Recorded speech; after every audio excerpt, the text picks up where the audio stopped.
नमस्कार, मी तेजल खिल्लारे. लोकज्योती मराठी या यूट्यूब चॅनलमध्ये आपल्या प्रेक्षकांचे मनापासून स्वागत. श्रावण पौर्णिमेच्या सर्व प्रेक्षकांना शुभेच्छा. आज आपण जाणून घेऊया श्रावण पौर्णिमेचे महत्त्व. प्रथम महत्त्व जाणून घेऊया.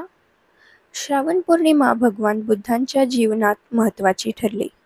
भगवान बुद्ध श्रावस्तीच्या जेतवनात राहत होते. वर्षावास काळ सुरू होता. त्यावेळी श्रावस्तीतील स्त्री पुरुष भयभीत होते. राजाकडे रोज तक्रार घेऊन येत होते. कारण श्रावस्तीच्या रहदारीच्या रस्त्यावर एक क्रूर हत्यारा रोज येणाऱ्या जाणाऱ्या वाटसरूंची हत्या करीत होता आणि त्यांची करंगळी किंवा एक बोट धाग्यात बांधून गळ्यात घालून फिरत होता.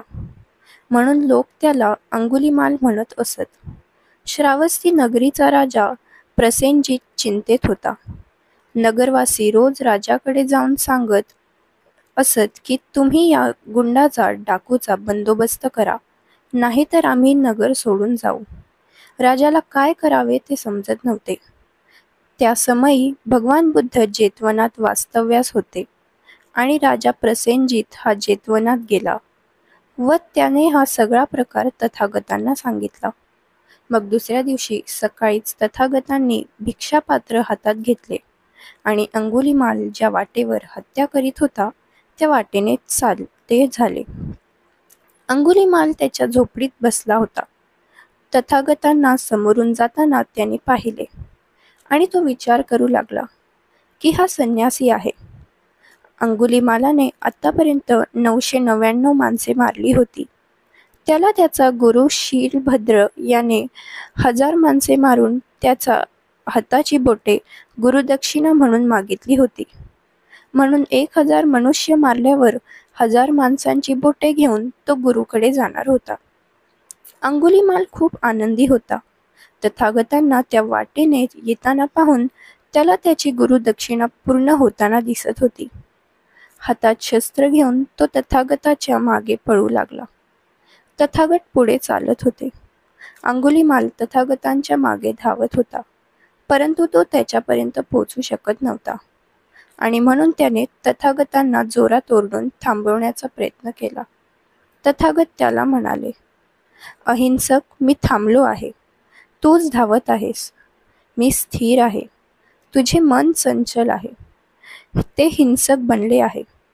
तू विद्वान आहेस, शीलवान आहेस आणि तू अशी जनावरांसारखी मनुष्य हत्या करतोस. तुला हे शोभा देत नाही. या सर्वांनी तुझा काय गुन्हा केला होता म्हणून तू त्यांची जगण्याचा हक्क हिरावून घेतलास आणि त्यांची हत्या केली. बघ, ती बोटे सडली आहेत, किडे पडले आहेत, त्याचा दुर्गंधी सुटला आहे. ज्ञानी माणसाने हे कृत्य करणे बरे नाही. भगवान बुद्धांच्या वाणीने अंगुलीमालाच्या मनावर एक एक घाव बसत होते. तसे त्याच्या शरीरातील त्राण कमी होत होते.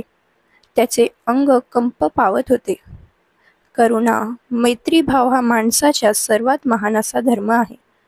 तू त्या करुणा मैत्रीची हत्या करतोस. हे पाप आहे.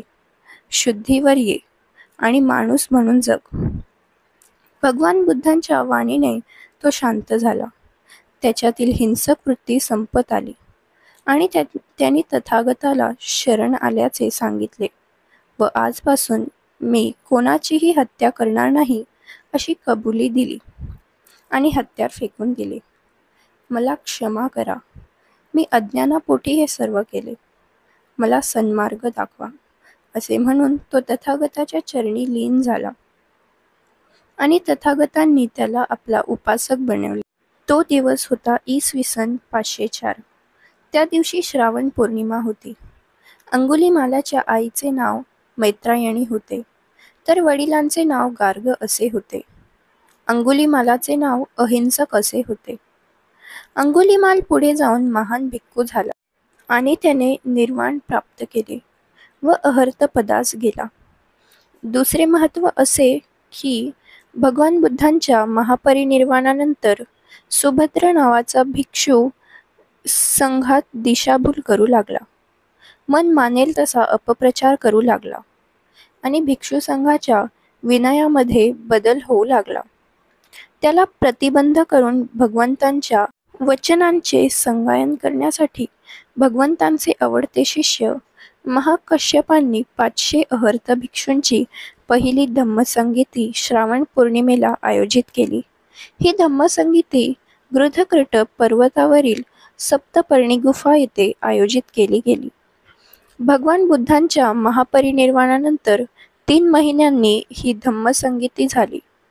त्रिपिटकांचे संगायन या संगतीमध्ये झाले आणि जगात सर्वात प्रथम धम्मग्रंथ निर्माण झाला तो त्रिपिटक होय. मानवाच्या दुःखमुक्तीचे समग्र ज्ञान या ग्रंथात समावलेले आहे. म्हणून या पौर्णिमेला जगात आगळेवेगळे महत्त्व प्राप्त झाले आहे. सर्व उपासक उपासकींना पौर्णिमेच्या हार्दिक हार्दिक शुभेच्छा.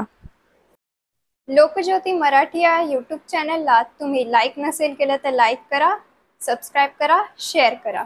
धन्यवाद.